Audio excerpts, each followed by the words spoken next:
Hello there, this is Bethany, retired funeral director turned dog groomer. 9 months ago, my man friend, our daughter and myself left our comfortable and established lifestyle in Ontario, Canada, for a life we always chatted about during morning coffee, fast-tracking our retirement plans, chasing our dreams, risking our future in the race against old age. We purchased 7 unseen acres in the wilderness of Cape Breton Island, Nova Scotia. We downsized everything we owned, loaded up a trailer, our dog, 2 cats, ATV, and hauled it to our new land. What we knew for sure was our life was about to make a drastic change. What we didn't know was that we were relocating to the most gorgeous place we've ever seen. We took a chance and it was worth it. Join us as we navigate through our new RV lifestyle. New climate, new landscape, new wildlife, building a world we dreamed of in a place only seen in postcards from the ground up.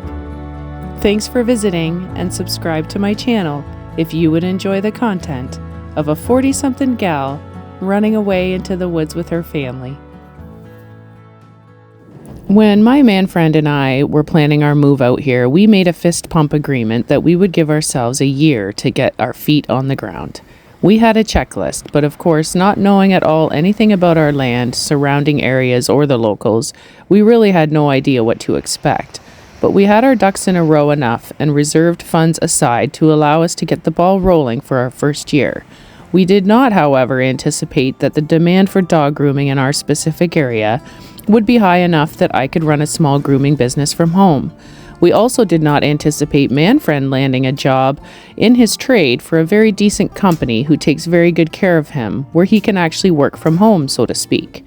And bonus, I could have never imagined that I would be the cleaning lady for the adorable Airbnb cottage that my own family took refuge at when we first arrived here. An Airbnb that is literally a small hike around the lake away. Life just fell into place here, and we are further ahead than we could have ever planned for. We have a lot to be proud of, but how easily we can slip back into the rat race of keeping up. January and February are a dog groomer's slowest 2 months, making my income minimal. And obviously tourists are not traveling here during the off season, so no cleaning jobs are on the docket these days. Other than the owners visiting or me checking up on it, the Airbnb sits quiet. We live on a back road that is not maintained, and it's affecting my business. Appointments get shuffled around during bad weather, and totally not a big deal, but it is a dilemma that I do have to manage. The fact that we have been eating, surviving, and maintaining life here so far without tapping into our reserves speaks volumes. We have to try very hard to remember that during these down times, or off seasons, as the locals call it, and just prepare better for it next winter. We have accomplished more than we expected. But also another unexpected challenge I have faced is that I have to ship my grooming equipment to the mainland of Nova Scotia for its regular maintenance, which leaves me with minimal supplies. I expected a couple-week turnaround, but it's going on 3 weeks now, and I'm panicking that I will dull the shears and blades that I have in my possession before all my others are shipped back. In Ontario, I would just take a day, drive to the city for maintenance, and my equipment would be finished in 3 hours. So a lot of learning curves on how to operate over here in the wilderness. I actually have thoughts to close my shop for the entire month of January and half of February next year, just to avoid the worst of the winter road troubles for my customers. It would also give me time to get all my equipment serviced and returned for another busy 3 seasons. And I'm aware now to accumulate an off-season income account during peak work time to offset the down season. And Manfriend and I decided to do a Christmas shop in July this year, when all the touristy stores are still open and when our income is at its prime. Our goal is that by November each year we are packed to the rim with firewood, have a pantry and freezer full of food, extra winter funds built up, and all our Christmas presents wrapped and ready for shipment to family. My brain is on OCD overdrive these days. With nearly a year under our belt, we have a very good understanding how to face our second year. Save up, stock up, build up, and soldier on. That's the 2024 vibe right now.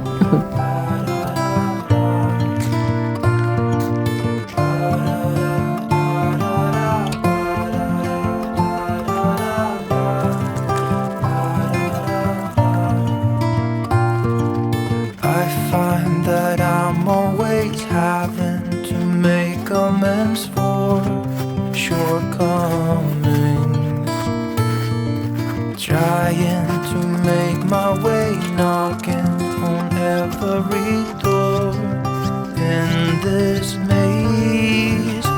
The time sits all out of reach. Soldier on,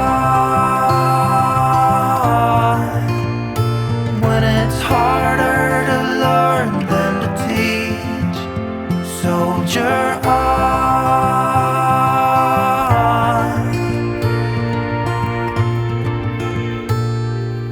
I do believe that if someone is willing to pay all their dues, there's almost no end to what can be won one day.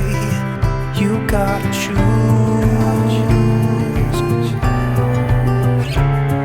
The time sits all out of reach. Soldier on, when it's harder to learn than to teach. Soldier on, come rain, storm, or blue sky. Soldier on.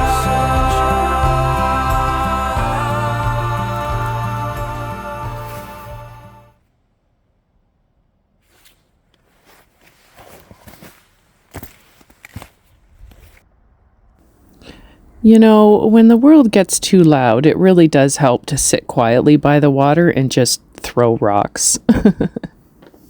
When Manfriend and I were shopping for Cape Breton property, we each had our own wishes. Manfriend wanted to wake up every day and see water, and I wanted my own forest. Manfriend is a water guy, and I'm a tree gal. By faith, we found a property with both water and trees, and since moving here, I've been more drawn to the mountain and forest side of our land. I mean, for good reason, right? But every now and then, I like to come down to our lakefront and just breathe. Not really think about anything, just swish the water. Okay, maybe I am thinking about things, but at this particular moment right here, I'm actually trying to talk myself into a polar dip. I really want to do it, but I'm very scared I may die. And all my YouTubers that I watch, my favorite ones, they all rave about these cold plungers, and they make it look so easy. Why am I so afraid? The water looks very inviting, I have to admit, but it's easy to say that when I'm wearing my thermals. You know, we've done the hard part. We've relocated to our dreamland and made ourselves comfortable. Now I think we can get a little more creative in our plans going forward and put extra thought into it. I don't want to reveal too much about our building plans, however, until they're underway. We have evolved a bit since establishing ourselves here. We have lived this land a little now, and we know what would work and what wouldn't, what we need and don't need. We have done what we set out to do thus far, and the options are endless going forward. The reality is, we have rounded the corner to the second half of our lives, and that's assuming we live to 85. Do we really want a 2-story cabin to maintain, for example? Should we build our home where the RV is instead of the shop side to seclude us from the winds, for another example? We want laundry facilities, a bathroom, and a kitchen. That's what we know for sure, but how we obtain that is still in active planning stages. We do have engineers and contractors lined up for our septic situation, but if we change the location of the house build, then it may change the location of the septic. All these things will be figured out, and I look forward to sharing it all with you as it happens. Aside from work, I really do want to enjoy more camping this year, and not just Gulf Coast camping, but also right here on our own land. I am planning a fun campsite down by the lake. But side note, I do also dream of pitching my tent over at the sanctuary on the mountainside too. Manfriend and I began clearing this space last spring and have been plucking away at it this whole time. Little by little, felled tree by felled tree. I look around and see major potential. Gardens, hammocks, camping, kayaking, basically rest and escape. That's what I like to think this lakefront area feels like when I'm down here. It actually doesn't even feel like I'm at home. Aside from camping, hiking, gardening, and preserving food, for fun, I also want to start baking more. I'm an avid cook. I love a home-cooked meal, but baking is a whole different ballgame for me. I think I'll start cinnamon rolls first and see how that goes. I can prepare a lovely pizza crust, so I do have a feel for dough making, plus my mom is a beautiful baker and handed down some recipes to me. I would love to have homemade baked goods as a winter option in the freezer too, even if it's just bags of buns. I may be getting ahead of myself, but it's worth holding on to that hope. Joey the eagle enjoys resting here also, specifically on this tree.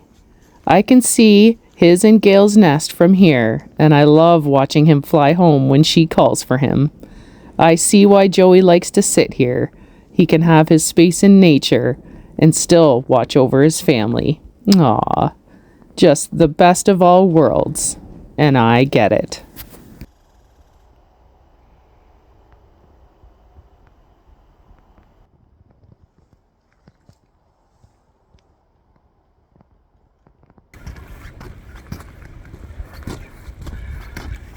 It's about 7:30 in the morning. I'm walking down our road because it's very mild today. We had a big melt last night with a Le Sweat wind. And the last time, whoa, yeah, this is awful. The last time this happened, our entire road turned into an ice rink. And we're talking thick ice here. So my car got stuck on the S-bend. And I had to get a rescue from my man friend. So this morning, I'm not being stupid. I'm actually walking down instead of driving down to see what it's like. Because I have customers that need to come in and out of here. And if they can't come in and out of here, I cannot do grooming. It's bad. It doesn't look bad, but that is all ice. I'm walking on the edge. And I mean, there's areas that are fine where you can just go on the edge like this, but it was this S-bend up here. It's up here, the S-bend, and that's where it's very dangerous. And that's where I got stuck. I was driving up and my car was going sideways down towards the lake. So I'm going over to check on this S-bend. And if it's completely covered in ice, then that's not a problem, but it's a problem for my customers for sure.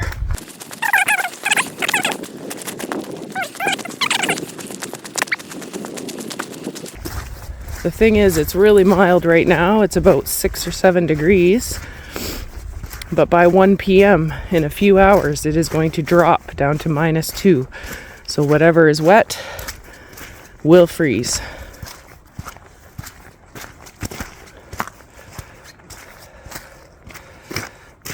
This is the sketchy spot right here. Because what happened to me is you can get part way up. It was a little more ice covered when I came up, but you can actually see my tracks here where I ended up getting stuck almost. Once I got up to here, it was hard to give it some oomph to get all the way up, but I think the pickup truck can definitely get through. It's just this side bit. There's really no grip on that side. Very little here, and it's kind of mushy. So if you go off the road, you're going into the lake. But you can see where I was messing around, and Manfred, when he came down, he ended up spinning my car out, like literally spinning it out to get it out. I think the truck would be okay. Alright. I'm just worried about later when it all freezes up again. It's a beautiful morning. No sun in that, but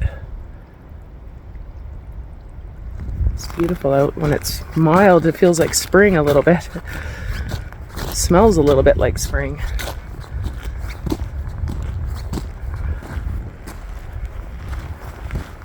Alright, well, it's not as bad as the other day, so, but still, it's really sketchy, and every day we gotta check it out. So, I'm gonna walk home and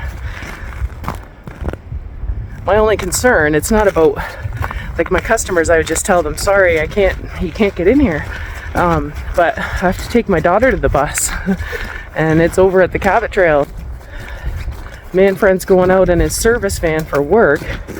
That's why I'm walking down to let him know. He's not afraid of nothing though. He'll do anything. He'll spin out if that means he doesn't care if he spins out. Crazy guy. Oh, yeah, slippery in areas for sure.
Just as I was editing the video, this video that you're watching,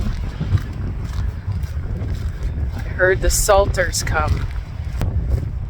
When I went to get my daughter off the bus, I took the truck and it's still very icy on the road, and our neighbor and I both made a call about getting it done because it is way too dangerous. And just because I have a business out back in here, they did send a salter through, and apparently they are going to plow going forward. So I'm just going down to the road to see.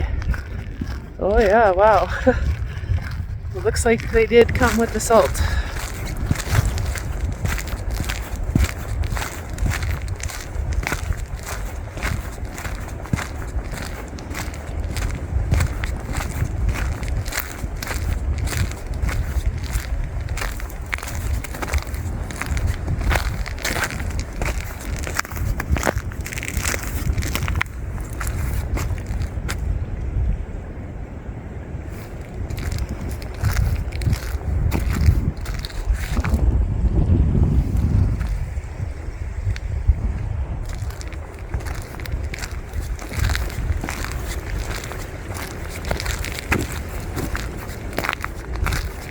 Looks like they did right to here. You can almost see the line on the road there.